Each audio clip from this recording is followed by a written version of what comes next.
আমার একটা মেয়ের সাথে দীর্ঘদিন ধরে সম্পর্ক ছিল, এখন নাই। শয়তানের ধোকায় পড়ে পাপে লিপ্ত হয়েছি। এখন আমি যদি তওবা করে ওই মেয়েকে বিয়ে করে ফেলি, তাহলে আল্লাহ কি আমাকে ক্ষমা করবেন? ভাইরা আমার, অনেক যুবক ভাইরা এই হারাম এবং পাপাচারে লিপ্ত হয়েছেন। আল্লাহ বুঝ দিয়েছেন, সাথে সাথে ছেড়ে চলে আসেন। যদি সে মেয়ে বিয়ের উপযুক্ত হয়, দিনদার হয়, ভালো মনে হয়, দিনদার মেয়ে তো আর প্রেম করার কথা না। দিনদার মেয়েকে এই 2 নম্বর কাজ করার কথা। কিন্তু তারপরে এমন হতে পারে একসময় সে করেছে, এখন সে দিনের মতো ফিরে আসছে।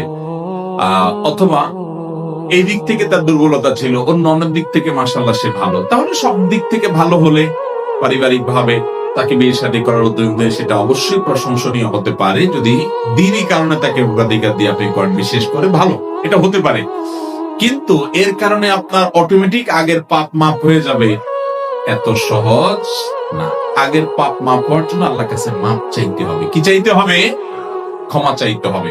আল্লাহ, আমরা ভুল করেছি, মাফ করে দেন। তবে হ্যাঁ, ওই যে যারা এই প্রেম, আমি তো প্রেম শব্দ বলতে আমার ইতস্তত বোধ হয়। এই জায়গায় আমি সব জায়গায় বলি ভাই, এটা নাম কখনো প্রেম হতে পারে না। বিবাহ বৈতরণী যে ছেলে মেয়েদের যে ইটিস পিটিস, এটার নাম হলো ভণ্ডামি। এটা কিসের প্রেম নাম দিয়েছেন আপনারা? এত সোজা। প্রেম বা ভালোবাসা যদি বলতে হয়, সেটা স্বামী স্ত্রীর মধ্যে হবে। কার মধ্যে হবে? ইলিগাল এবং অবৈধ সম্পর্ক আবার প্রেম ভালোবাসা হয় কিভাবে? এটা মন্দ বাসা, এটা ভালোবাসা না। ভালোবাসা কোনটা? স্বামীর সাথে স্ত্রীটা।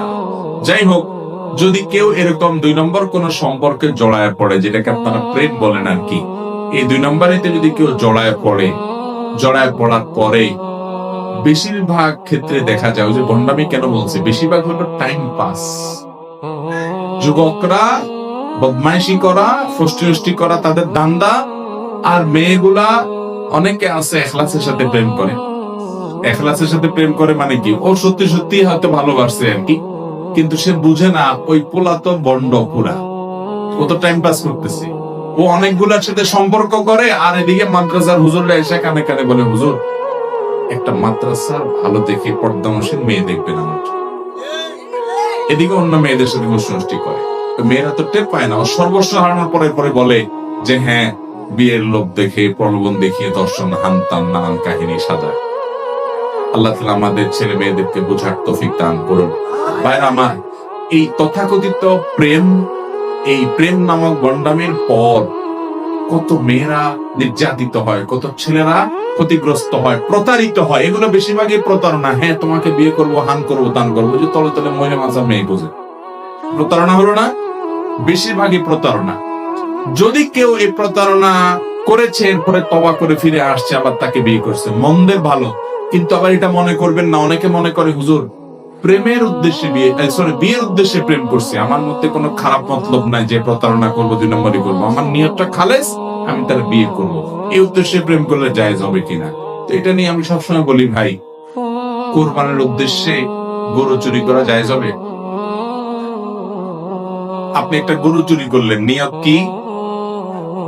আল্লাহর রাস্তায় আল্লাহরে খুশি করার জন্য বিসমিল্লাহ আল্লাহু আকবার বলে কোরবানি দিয়া নিজে গোশত খাইবো, এলাকা মানুষকে খাওয়াইবো, মাদ্রাসাও দান করিব, এরকম খালেস নিয়তে যদি আপনি চুরি করিয়া গরু জবাই দিয়া কোরবানি করেন, সওয়াব পাইবেন না মায়ের খাইবেন? তো কোরবানির উদ্দেশ্যে গরু চুরি করা যেরকম, বিয়ের উদ্দেশ্যে প্রেম করা সেরকম। উদ্দেশ্য ভালো, কিন্তু পদ্ধতি কি খারাপ। বিয়ে করবেন যখন পরিকল্পনায় করছেন, তো 2 পরিবারের মাধ্যমে আলোচনা করে সামনে এগিয়ে যান। যুবকরা এই শয়তানি এবং পাগলামি থেকে সরে আসেন, যৌবনকে নষ্ট করবেন না। পশ্চিমা দুনিয়া শেষ হয়ে গেছে ভাই, ইউরোপিয়ানরা, আমেরিকানরা শেষ হয়ে গেছে। ওদের পারিবারিক কোন বন্ধন, বন্ডিং বলতে কিচ্ছু নাই। এই দেশের মানুষ অনেক ক্ষেত্রে মনে করে আরে আমরা অনেক মিসকিন। আরে আপনারা অনেক সুখী ওদের চাইতে অনেক দিক থেকে। এর ভিতরে একটা দিক এটাও যে শুধুমাত্র রোডঘাট চকচকা দেখেন, ওদের বাইক গুলা সব ফ্রেশ দেখেন, অনেক কিছু ভালো দেখেন, মনে করেন সব সুখের সাগরে ভাসতেছে। আজকে একজন বড় ডক্টর, অনেক বড় একজন হার্টের ডক্টর সৌদি আরব থেকে আসছে, ওনার সাথে কোন একটা প্রোগ্রামে কথা বলছিলাম। প্রসঙ্গত উনি বলছিলেন যে যারা আল্লাহর বিধানের বাইরে গিয়ে শান্তি খুঁজে, স্বাধীনতার নাম দিয়ে। এদেরকে মনে হয় অনেক সুখী, তারা মনে যা চায় তা করতে পারে। এদের কি পরিমাণ ডিপ্রেশনে ভোগে এবং কি পরিমাণ তাদের মধ্যে আত্মহত্যার প্রবণতা, নিজেকে শেষ করার প্রবণতা, এটা কল্পনা করা যাবে না। ভাই, আল্লাহর বিধানের বাইরে কখনো শান্তি পেতে পারে না মানুষ। পশ্চিমা দুনিয়া মানুষের সাংসারিক জীবন, দাম্পত্য জীবন শেষ। এই সাবকন্টিনেন্টে আমাদের এই সমস্ত অঞ্চলে গরিব মানুষ কিন্তু স্বামী স্ত্রীর মধ্যে সম্পর্ক এত নিবিড়, দিন দিন সেটা খারাপের দিকে যাচ্ছে, কিন্তু এখনো পর্যন্ত ওদের চাইতে আমরা অনেক ভালো আছি। বিবাহ বহির্ভূত সম্পর্ক কখনো মানুষের জীবনের শান্তি আনে না। শান্তি আনতে হলে বৈবাহিক সম্পর্কে তারপরে ভালোবাসা নিবেদন করতে হয়। ভাইরা আমার, বিয়ে যখন হয় পারিবারিক ভাবে, সামাজিক ভাবে, তখন একটা কমিটমেন্ট থাকে, একটা বোঝাপড়া থাকে, একটা দায়বদ্ধতা থাকে।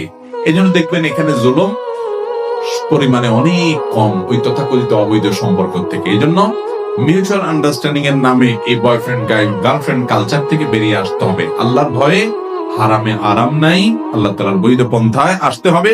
যদি কেউ তারপরেও এরকম কারোর সাথে অবৈধ সম্পর্ক ছিল, এখন তাকে বিয়ে করে ফেলেছে, আগেরটার জন্য মাপ চায়, তাহলে সেটা হতে পারে, খারাপ কিছু না, আল্লাহ মাফ করবেন। কিন্তু যদি এই নিয়তে করে যে না বিয়ে তো করবো, নিয়ত তো আমার খালেস, তাহলে আল্লাহ তো মাফ করবেই না, ওই 2 নম্বরই করা যাবে। এখন মুশকিল হলো বেশিরভাগই 2 নম্বরই করে, বিয়ের নিয়ত টিয়ত নাই, জাস্ট টাইম পাস। তো এই জন্য যে বিয়ের নিয়তে করে ও মনে করে আমি তাইলে তো নেককার, এই যুগে কারণ সবগুলা টাইম পাসই করে, আমি তো এর মধ্যে ভালো। তো এটা হলো ওই যে সবগুলা গরু চুরি করে এমনি খায়, একটু কোরবানি করে খায়, একটু পার্থক্য হলো। ভাই, আর অনেক প্রশ্ন আছে, কিন্তু আমি আর প্রশ্নে যেতে চাচ্ছি না, কারণ রাত কম হয়ে নাই। আলহামদুলিল্লাহ, আমাদেরকে ফজর নামাজ পড়তে হবে। একটা কথা বলে শেষ করি। এই হাদিস আমি বিভিন্ন জায়গায় বলি, আজকে বৃহস্পতিবার না, সারা সপ্তাহের মধ্যে সবচেয়ে শ্রেষ্ঠ নামাজ কোনটা জানেন তো আপনারা? জুমার নামাজ তো আছেই, এর বাইরে 5 ওয়াক্তের নামাজের মধ্যে সবচেয়ে সেরা কোনটা? নবী করিম সাল্লাল্লাহু আলাইহি ওয়াসাল্লাম বলেছেন, আফদালুস সালাতি আফদালুস সালাওয়াতি সালাতুল ফজরি ইয়াউমাল জুমআতি মাআল জামাআহ। অর্থাৎ যত নামাজ আছে এর মধ্যে সবচেয়ে শ্রেষ্ঠ নামাজ হলো জুমার দিনে ফজরের নামাজ, পুরুষরা জামাতের সাথে পড়া, এটা হলো সবচেয়ে শ্রেষ্ঠ। এমনি ফজর নামাজ বিশেষ গুরুত্ব বহন করে, কিন্তু জুমার দিন ফজর জামাতের সাথে পড়া এটা হলো সবচেয়ে শ্রেষ্ঠ নামাজ। এই জন্য ইনশাআল্লাহ জুমার দিনের ফজরের নামাজ জামাতের সাথে পুরুষরা পড়বো তো ইনশাআল্লাহ। মহিলারা পুরুষদেরকে পাঠাই দিব এবং আমরা পুরুষদেরকে সহযোগিতা করব, এর মাধ্যমে আমরা সওয়াব পাবো। আর পুরুষরা জুমার দিন ফজর নামাজ জামাতে মিস করবো না ইনশাআল্লাহ। পাক্কা নিয়ত করবো তো সবাই? আল্লাহ তাআলা আমাদের সবাইকে আমলের তৌফিক দান করুন। কালকে ফজর নামাজ যেন জামাতের সাথে পড়তে পারেন, সেই নিয়ত করে আমরা উঠবো ইনশাআল্লাহ। আল্লাহ তাআলা আমাকে আপনাকে, আমরা যারা কথা শুনলাম, জানলাম, বুঝলাম, আমাদের সবাইকে আমলের তৌফিক দান করুন। জাযাকুমুল্লাহ খাইর।